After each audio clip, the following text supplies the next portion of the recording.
I'm going to facilitate Brandon's tuning. So it's project tuning. He's going to start with an overview. He's going to get 10 minutes for that. So listen carefully while he's giving the overview of his project. Remember, through the process, we're here to give him kind, helpful, and specific support, and he needs input from everybody. So even if guests, you can all chime in, and it's remember to step up, give your opinion, and step back, and let someone else have a word. All right, Brandon. All right, thanks for coming. All right, so I've got a working title on this project called Roller Coaster Review. I'll give my my overview.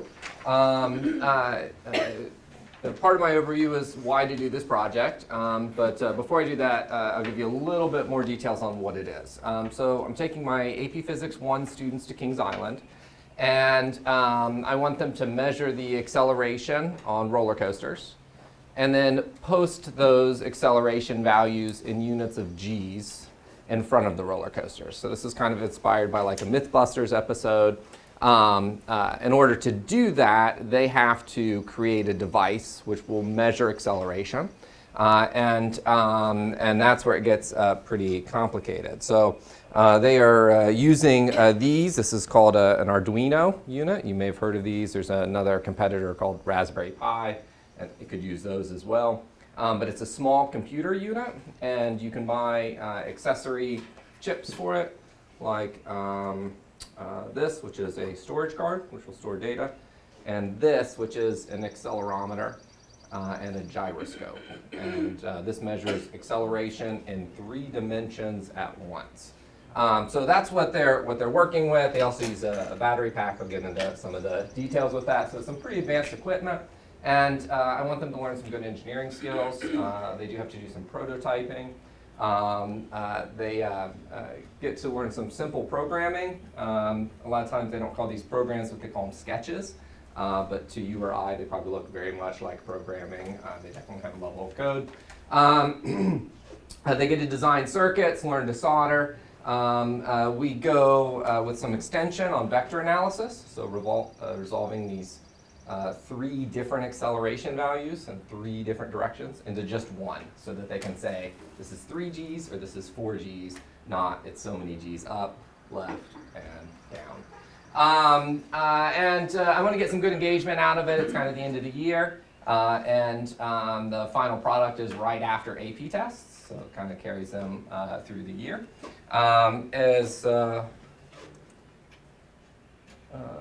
In regards to my driving question, I've got how can we as engineers make a device to measure the acceleration of a roller coaster for amusement park guests? And this takes place during Kings Island's Science and Engineering Week. So there's a lot of students there that are coming to talk with roller coaster engineers and other people, so we kind of have a little different audience than just the normal park guests. It's got kind of a science bent to it as well, so which I think is a nice time to do it. I have a lot of learning targets in here. These are College Board's AP Physics 1 standards, but my biggest one here is with my science practices, which College Board wants you to have students doing some sort of real-world work across domains outside of the classroom. And so this ties in a lot of engineering. It ties in a lot of good practices that actual scientists and engineers have to do with prototyping, soldering, actually using their physics knowledge for something else. But it does also get into some of my stuff before, which is investigate the motion of an object. I'll get a little bit to that on the design. They'll make some predictions sort of about where they'll hit the most G's, and they'll have to kind of map out their roller coaster. I do have a lot of skill-based learning targets. They're working in small groups of 2 to 3 students, so every 2 to 3 students will get an Arduino unit. We may do some presentations to park members, at the very least in the form of signs on the roller coasters. They are critiquing other people's work, including the case design. I'll get to that. the programming, the soldering, to make sure that everything works. When I come down here, this is part of where the case design comes in. I want acceleration for their center of mass, so what their body feels, not just their hand slapping around. So that means you can't carry it. You have to come up with some sort of case design that protects the Arduino and also gets good data. So that's part of their experiment design and is going back to some of those content standards. Of course, they have good work ethic. They will be graded some on accountability. They're getting to use a lot of high-tech equipment in this, 3D printers to make their cases, pretty nice soldering units to do this fine detail soldering on their circuits, and the Arduino units themselves. So I kind of want to see them act like professionals and not just get goofy like they tend to do sometimes. So my hook activity is pretty much just getting them started on the project. So that was kind of an easy one, which is, hey, let's go to Kings Island. That usually gets them engaged. And then on top of that, if you throw in, and let's use 3D printers too. Everybody's excited about those and wants to see them. And then the third thing was just that we get to play with some of these electronics units. And I've got them working with other people that have done some pretty advanced work with these. As far as I've got one of my adult experts, which I'll talk to about them in a moment. My needs to know for this are how to design a circuit. So this does get into some circuitry work that we're doing, not creating short circuits, providing enough electric potential. We've got to make sure that they're pretty sturdy. We've got to create and upload a sketch in Arduino. That's the program. And the program gets a little complicated because we want to program both the accelerometer, and then we have to add in and tell it to store the data. And Arduinos are pretty simple. They only run one program at a time, so we've kind of got to get that sequence right. We're doing vector analysis in 3 dimensions, whereas with AP Physics, we usually stick with 2. But in advanced physics and in engineering courses, you have to look at all 3 dimensions at a time and resolve them into just one value. We'll go from meters per second squared into units of Gs.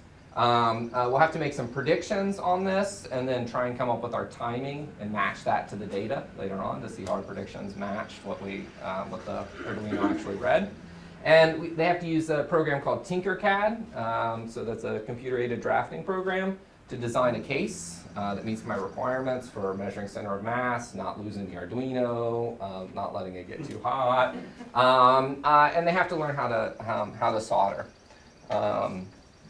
So a lot of good smaller stuff. I've got adult experts, and then I added in young adult experts, and so I'll get into that. My adult experts, I've already had my young adult experts working with them, but my adult experts include a couple programmers at Ohio University. One has worked with Kroger already on their Kroger smart card doing stuff and is currently working with using Arduinos to track bird migration patterns. So very real world stuff. And the other is a grad student that's also working with Arduinos and programming in graduate school for engineering. I also have one retired engineer who donated the first 2 Arduino units that I got. My young adult experts is I actually have 3 AP Physics 2 students who are taking this AP Physics 1 class. They've already learned about circuits, so in my circuitry unit, they've actually been, that's fine. They have actually been working ahead to make sure that these work. So that's been extension for them. They've had to learn the soldering, work through Tinkercad, print out their programs. They've been in contact with these 2 programmers to try and get their sketches to work and troubleshoot their code. They've done a really great job, and they are my teachers for my next group of students. So they are actually helping out with both of my classes to mentor the other groups. And they'll run stations, my soldering station. One of the students will run programming, one of them will run, and 3D printing, another student will run. I've got a fair number of assessments that are built in here. Just measuring their collaboration, daily accountability, They make a spreadsheet. This will be in like Excel so that we can analyze the vectors quickly. So they'll actually have to do all the math beforehand, but we can just plug in the numbers into one spreadsheet and it will do all the trig. We have to do some models and justification, design all the equipment. During the field trip, I need them to make the signs, give the actual number of G's and post it on the roller coaster. And I think I'm also going to score them on how many trials they get done. So that's how many times they can run through the roller coaster, download their data, and go back through. We just look at the importance of multiple trials. Post-field trip, we will come back then and compare our predictions to what we actually saw, and then do a reflection on that and why they were maybe different, why those acceleration values were different. 30 seconds. All right, examples of student work. This is actually a CAD design for the case my AP Physics 2 students made and are working through. That's the, you can't see it too well, but that's the programming sketch. And to the right is their Arduino set up with the accelerometer running on a breadboard, and they're coming back and soldering that to make it more durable and put it in the case along with the 9-volt. These are my focusing questions then. So I'm curious about increasing the authenticity of the final product. There's a lot of rich tasks along the way, but at the end, we're posting signs on front of roller coasters, and I'm wondering if that could be better in some way, if there's more of an audience for that, maybe something within the park or something more official, I don't know. I also have to think about how am I assessing those 3 students that are acting as teachers for the other kids. And I'm not real sure how to do that because there's going to be a lot of assignments that maybe they do or don't do. And then the last one is what do I do if we get there and a group stuff just doesn't work? Like how do I score them on that? How do I handle that? I'm not real sure there. All right. So this next section is clarifying questions. We're going to take about 5 minutes. A clarifying question is the question about something you don't get. You want a fact. You want to get a fact from Brandon. An example would be how many students in groups are there. So you want to go ahead and start that, That's what I Donna? was going to ask, is how many students do you have all together? And they're going to be in groups of 2 to 3, so that tells us how many groups. So how many students do I have? I have in total about 28 students, but that's spread between 2 classes.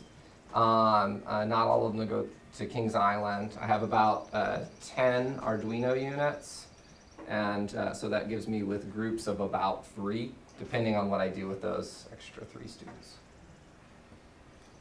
Is each group assigned one roller coaster they do repeatedly to get repeated data trials, or are they assigned multiple roller coasters? As far as the number of roller coasters, I plan to have each group assigned 1 roller coaster. I'm hoping that we can collect enough data in the morning and then in the afternoon probably have a little bit of fun time or maybe do some comparisons. How long is this project? Up until May 15th, so it's really just a couple weeks where we're really intense on it, but I've had my AP Physics 2/1 students working on it for a while. So, my circuit should do When does it start? that. When does the project start? Again, the AP Physics 2 students have already started this. Right. My AP Physics 1 only students will start this probably at the end of this month. Have they had any work with the measuring units, the Arduinos before going off to Kings Island, or is it going to be like their first time when they're actually? In regards to their experience with the Arduinos will be new to them. So that's why I have my 3 extra teachers, and then my 2 additional programmers that they can send stuff into. And there's a slew of online resources, and also these companies offer some support as well. But it's definitely challenging. Definitely challenging. So you mentioned a couple times that the results are going to be somehow posted on the roller coasters, or what does that mean? Yeah, so so my thought at the moment is then I bring supplies to Kings Island, and we come in, download our data. They input it into their little spreadsheet, which gives them a result pretty quickly. And we have multiple trials, and over that you get a bunch of acceleration values. And then we go and we write that on our own sign, try and make it look as nice as we can impromptu, and then go post that on the entrance of the park, like kind of like as an advertisement, like pools 3 Gs on the first loop or something like that. Okay. And again, that was kind of inspired from Mythbusters. They did, or it's not Mythbusters, no, it's White Rabbit, I think, is kind of like the spin-off show. And they went on to different events and tried to find out which one pulled the most Gs, kind of as like the most brutal event. Are there any engineering students, crossover, students in our engineering class that are also in AP Physics 1 or 2? That's a good question. I'm wondering how Not that much- I know of off the top of my head. Right now, I've really just been working with the 3 students that were in AP Physics 2 because they didn't need the circuitry information, so it was extension for them. So, but that's a good point. It might be kind of interesting to see how many, or what they've learned in engineering class that could transfer over to this. I think some of the 3D printer work is in the CAD design stuff would probably help. I've talked to Steve about the Arduinos, and he hasn't worked with those. For the requirement of attaching the Arduinos, do you have any technical specs they have to do, or can it be a Velcro strip, or are there goals attached to that? Or is it just- Yeah, so I have yet to make the rubric, but I already have kind of the qualities in hand, which is it's got to be somewhere attached to the body where it'll measure center mass values, not extremities. It's got to be securely attached, and it's got to protect the Arduino from the whatever, like safety straps or whatever come down. Like, I don't want it to be like right here and then the bar comes down and then they squish the Arduino up against it. So I was going to kind of leave that to their creativity, but I've heard some good suggestions already. We have about 30 seconds left. How much time does it take to learn the Arduino code? The code is actually fairly easy with the sketches. So there's actually sketches that are already created. It's putting the sketches together that's tricky. So when I say sketch, it's like you can go to, I have like an Adafruit accelerometer, and you go to their website, and then they have a set of code that you can then download, and then you paste into this other program that will upload it to it. And it tells it what ports and whatnot to use. Now, the card storage is a separate sketch, though, that tells it to store data. So you have to merge those two together, and then if they use the same ports, you're going to have to remap the ports. So then instead of like using pin 12, it uses pin 13. So it's kind of putting those together. It's not like they're having to start with like /loop and start from scratch. It's much simpler, and that's why a lot of times they don't call it programming. They call these sketches, but they do look like regular code. It's just that most of it's been created for you. You want to skip to the next slide? Sure. Okay, so the next section is going to be probing questions.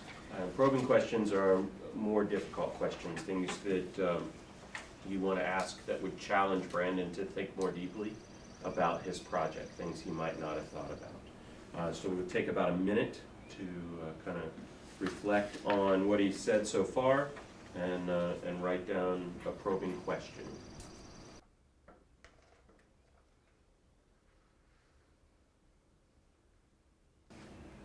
All right, that's about a minute. We have about 5 minutes for probing questions. Probing questions are really designed to challenge Brandon. So oftentimes at this point we run the risk of kind of falling back into clarifying questions and probing questions. So really try to challenge Brandon as much as possible. Does anyone want to start? Can the people at the park tell you what the G-force is on the rides, or how you know the kids are correct? How will I know if the kids are correct or not? I won't really, and that's where it kind of becomes authentic, is because there's not like the, oh, let me flip to the back of the textbook.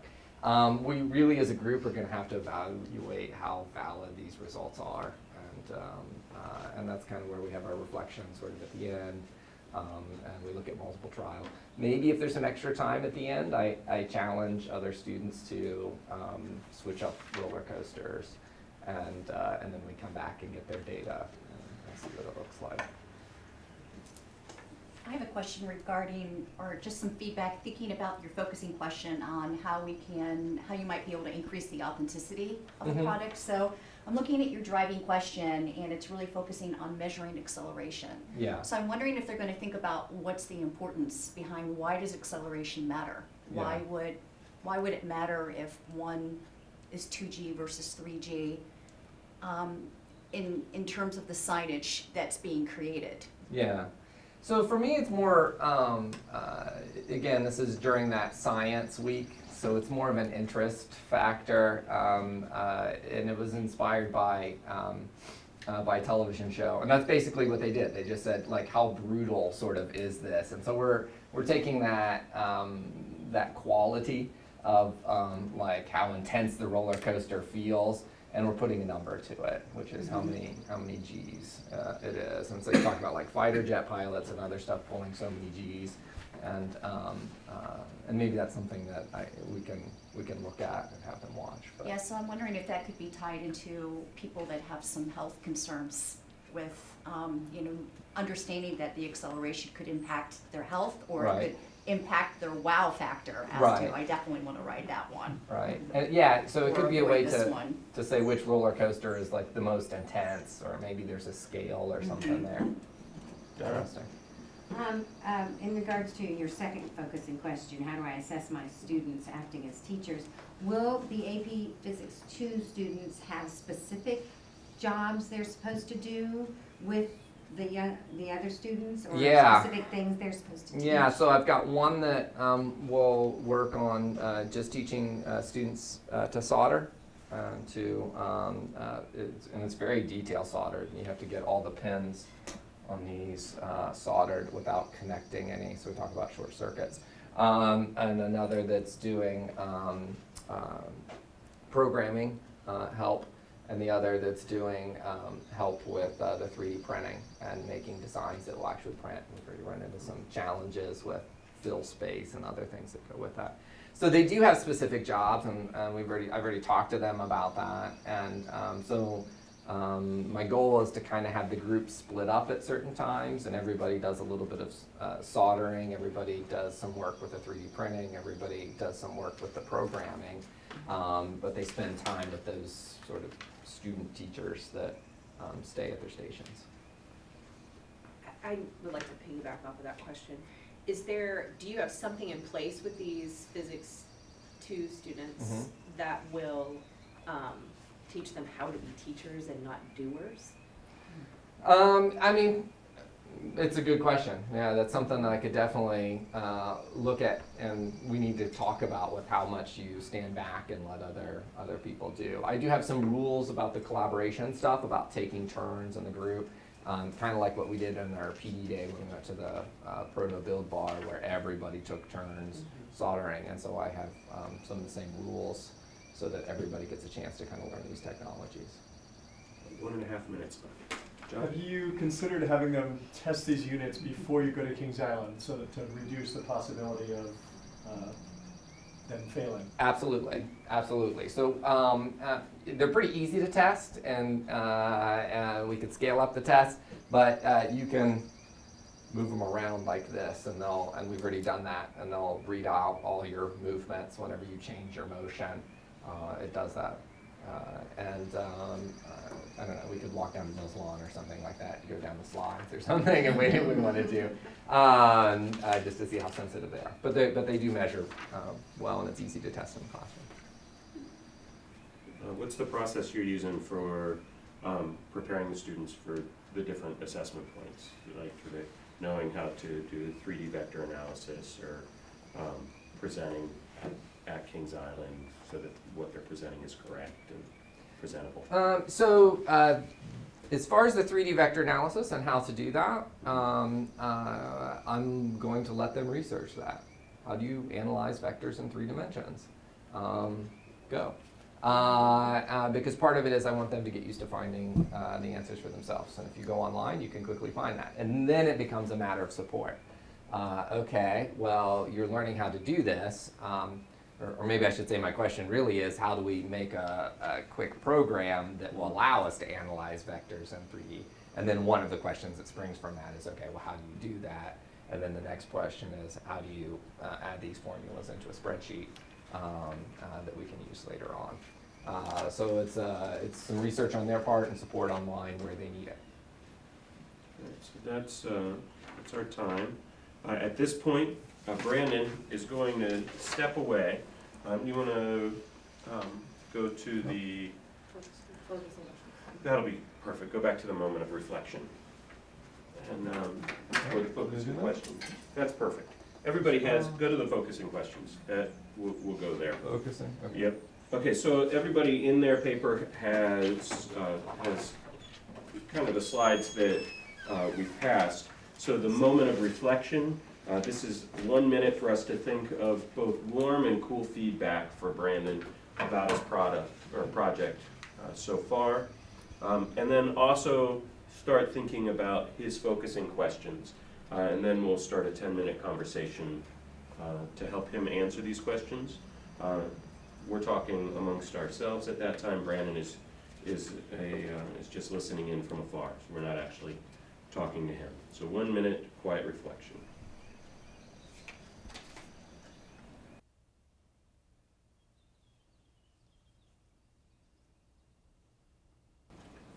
It's about a minute. If we could, we have about 10 minutes for this discussion. I'm going to start us off with our first 3 minutes, kind of giving some warm feedback, and then after those 3 minutes are up, I'll ask for some cool feedback. Oftentimes this happens naturally, so I can start it off with actually a mix of both, which is the risk of failure here. I like that the risk of failure is so high. I think there's a good side to that and a bad side to that. And there's there's going to be a lot of struggle for them, but they're going to be learning a lot in the process to get there. And if it fails, they'll still have learned 3D printing, they'll have learned Arduino coding, they'll have learned about vector analysis. So even with failing, they'll have been successful. I mean, so for warm, obviously it's got a fun aspect, even if there's kids who aren't going to Kings Island on it. I mean, who doesn't like to either go on a roller coaster or worry about a roller coaster? So it's not just on paper out of a book of here's how you analyze vectors in 3D. And the other warm is that there's some find it yourselves. You know, it's like, okay, so I don't have to hand feed a lot of stuff on how you analyze vectors in 3D. And then the application piece then is like, all right, so now that you've found it out quickly, how do you analyze it? Kind of on the cool, where he's saying, how do I make it, kind of more authentic? They're kind of finding the G's. That's kind of cool. But what else beyond that? It's like there's got to be more stuff that either makes a roller coaster fun besides just G's. Otherwise, you would just sit in a thing that spins around and has some G's, and so there's more stuff. I don't know if you have to go too big on a PBL. I know he's got that as a question on how to make it more authentic, but it's a 3-week PBL, and maybe that's enough. But I guess I'd push in that area a little bit. Are there bigger engineering implications for it? Like, okay, if all the biggest G's are there, does the roller coaster have to be built differently at the spot where there's the maximum G's or not? I really like the way it builds excitement for the kids at the end of the year, because it's a really tough time, and it really reminds me of our trip. We took a field trip to Proto Build Bar because we as teachers really needed something at that time to lift our, it was just a tough time of year. And this also reminds me of that because there's going to be different stations, and there'll be different people teaching different stations. So I really like that.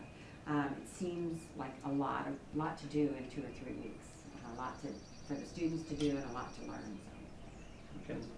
A short extension when he comes back, he was talking about, kind of authenticity and things, is a lot of those kids are also in statistics, and they could do like a multiple linear regression and kind of figure out an equation for if they have these data points about G's, number of loops, whatever, and they could kind of come up with an equation of, and make an assessment as what might be the best route. It'd be a short extension to do that, May 15th to May 20th, whatever, that's not very far, so it's a short extension. I think it sounds like an awesome project. If you need any additional chaperones, I can answer myself. It is my birthday that day. I wondered in terms of authenticity if they could, I don't know, publish a map with the different roller coasters and where the G's are, maximum G on each ride or this loop, or put something out to challenge people in other localities who have other amusement parks to like compare G's. Something like that, or set up a scale of like, okay, this is a green roller coaster because the G's only go this high, and this is a yellow, and maybe tie it into people's age or physical condition or whatever, and what might be recommended or things like that. I agree with that. I really think this is an opportunity to not only have an incredible end-of-year experience learning some amazing science content, but let's really look at the social impact of what this has regarding people's ages, health, and how this might impact it, and maybe even think about how this parallels to acceleration and other things in life, not just roller coasters. So making sure that we move beyond just the fun factor at an amusement park, but how it impacts other things in life. So we can start moving towards some cool feedback and also answering the questions. I think if I had any cool feedback, I apologize. No. It is that working, and I realize these are upper level kids, but I worry about the time because I know, just things come up that we don't anticipate, and people are absent or something, something happens with the schedule, and I just, or maybe something doesn't go as planned, and that would be the only thing, is it is such a tight schedule, but maybe because of the fun factor, that might spur them on to like meeting goals daily. My comment was about his third focusing question, what do you do if a unit fails? I had already had the idea that they would share the data and possibly they would come up with a different equation or a different conclusion from that, and then you could have conversations about how you can interpret data and different things. So I don't see that as a problem. I think that there's a solution for that pretty easily.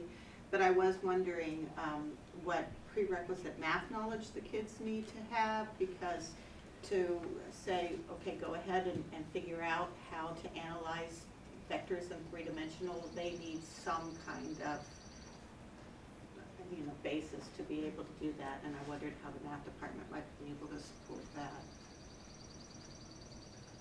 And looking at focus question number 3, it seems to me like Brandon's a little worried about the data not being valid, and then someone here brought it up earlier, so maybe that needs to be a conversation with the students as well. How can we make sure that the data is valid? How can we even acknowledge when the data isn't valid? Like, how would you know? And so that should be probably figured out before they test. The students acting as teachers, could they be, the people they're teaching, could they be kind of in some way evaluated by the students? Like, how good of a job did they do teaching you soldering, and give them some score based on what the students think of their performance as a teacher? I wonder, in terms of the third question also, rather than assigning a group to a roller coaster, come up with a schedule where students are assigned 2 or 3, so you have overlapping data from at least 2 groups, so you could compare. And so that if one unit fails, then you at least have some backup data from another group. Could it be also, when you're looking at the validity of the data, that when they post the results, date when the data was taken, because this is going to be, at least initially, for an audience of people who are in the know about scientific work, and how many sets of data led to that result, so they can see the sample size. That would add to Mackenzie's extension too, having a larger sample size. And I wonder if there's, what you had said during the conversation earlier and during your probing question, to increase the authenticity, are there other health risks that are associated with different levels of G or different movements? And would that increase the authenticity? Is there a way for the Arduino unit to keep track of this hill or this loop was where the greatest G or the fastest point on the ride was? Are they able to keep track of those things? And I think that could add to the authenticity if they could pinpoint specific areas that are health risks. You would know this. Do the sixth graders still go to Kings Island? No. No, shucks. I was thinking if they did, and if they went after this, just before the end of the year, they could use that data to decide. Because I know when my kids went, there was always a group that did go on roller coasters, and somebody that didn't, so they stuck together. It would be a good reason for the sixth graders to go. Yeah. Jack's PBL Foundations class designed it on paper, this roller coaster. I wonder if there's some sort of like, they could vaguely assess like, well, it looks like this part of your roller coaster would. Yeah, and they would really enjoy that. I think the seventh grade would really respond well to the high school kids coming and talking to them. Even if it was just to share out what they learned at Kings Island. Right. As far as number 3 goes, sometimes you can learn more from things failing. If you reflect on it, you make changes or whatever. And I know that if they fail, it might be too late to make the changes that day, but maybe if a group's, if it fails, then they could be required to do something when they get back to fix it or test it in another way. We have about 1 minute left. For his number 2, does anyone have a suggestion for how you use students as teachers, or how you assess students as teachers in your class when you use students as teachers? Having done the unit students as teachers last year, we had been sitting down as a class and said, okay, what things do you need to know to be a good teacher? You know, think about your teachers without telling me who they are. You know, what makes this person a good teacher? And we listed all those qualities on the board. And I know this was middle school, but then as a group, we came up with a rubric. And instead of having 5 or 6 categories, we narrowed it down to 3. And so they all had that to begin with. And then we did a ton of practicing. And I know that Becca and Kate are working on that right now because they're doing like a teaching sort of unit with other schools. And the practicing is so important because everybody thinks they're really great at things until they actually do it. And that seemed to help. And then we went back to the rubric for the assessment portion of it when we were finished. So that's our time. We're going to invite Brandon back in. He'll have 3 minutes to respond to our feedback. All right, a lot of good feedback, thank you. I'll try and pick up some of the things that really caught my attention. I've got some other stuff that I think makes a lot of sense. It'll probably be in the background. But I do like the social aspect of the project and making it more a little bit informative for people of different ages and different healths. And I liked the idea that John had like of then color coding it and then maybe creating a map. So those two I think tie together really well. And also too, I liked having students do 2 or 3 roller coasters to kind of spread the data out. And what I'm thinking is that students would still maybe be responsible for a coaster, but they'd have a buddy team or teams that help them collect data. And so they're still responsible for like analyzing that coaster, but they would get some data from the other teams as well to help with their reliability. And that reliability could be posted, which I thought was nice too. I'd be interested in knowing more about creating the regression graphs, and that might be a nice post-project thing where we come back, and if I do make some sort of have them make some sort of a map or something like that, then that would be like posted at the end or something, or it acts as a primary source that we reference in there. So I thought that was pretty helpful. As far as evaluating the student teachers, I like having students do it. I think that's that's definitely possible. You had like that whole process where you came up with a rubric, and so I'm kind of thinking about how to streamline that. I think I could do that maybe kind of quickly, but I have to again be, like as you said, very mindful of time, and I know that it's a really tight timeline, but I'm expecting that to really push these kids to be effective and to really split up their groups to do what they need to do. And I don't know if there's some sort of consequence for that other than their grades or not, as far as like the trip or how much you have to get done or whatever. I don't know if that would be too cruel or not. But I'm thinking about it. That doesn't mean I wouldn't do it. But that's something to think about. Dave, I think in the reflections, like thinking about the structure of it too would be good, because then that ties in just a little bit of structural engineering, and so that could be like a reflection part of it. I have all kinds of notes here. Eli, that makes me feel a little bit better when you said that even if they fail, there's still like a lot of successes along the way. I hope that students still feel like they were successful in a lot of ways, even if we get to that point, and it's really hard. But I don't really want to step down the challenge level. I think that they need to experience failure and have it be okay. And I think they need to be trying things that are difficult enough that you don't always succeed. So I'm okay with it, but apprehensive, and I want to make sure that they still see some value in it. So that makes me feel a little bit better about it. That's your time. All right, thank you. All right.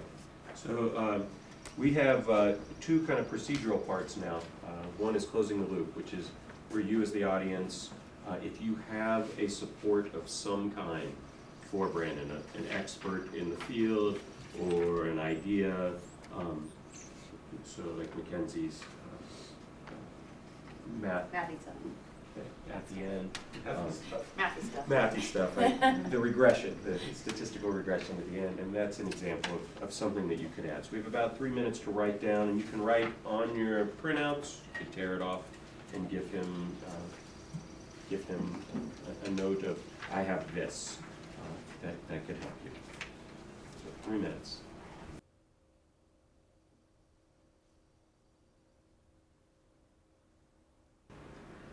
So finishing up, this the last section is about 3 to 5 minutes where we just debrief this process. So did it go well? What there are questions we can answer, we can talk about on the slide. If you want to click to the next slide. We're talking about the process now and not Brandon's project. So how did the tuning go today? What worked, what didn't? I think it went well because a lot of us were talking, but I think a part of that is just the layout of the room, so I don't know who did this, but when we sit in little clusters, it seems like the inner circle does most of the talking and the outer circle sits back, but when we're like this, all facing this person and nobody in the back, I think it just sets it up for us all to be able to talk and respond and not hide. That's great. Anyone else? I think it really helps in that last 10 minutes when we're discussing without Brandon in the room, when we have time for warm and cool feedback and specific time for the questions. Mm-hmm. Too many times, not as much recently, but too many times we do the warm and cool feedback and then we don't have time to answer the questions. So that really helps to have that specific time. I really liked being able to hear the cross connections to other classes, like I think an engineering class was mentioned, and also a 6th grade class, and I just think that's really important to be able to hear how these projects connect and intertwine with each other throughout the district.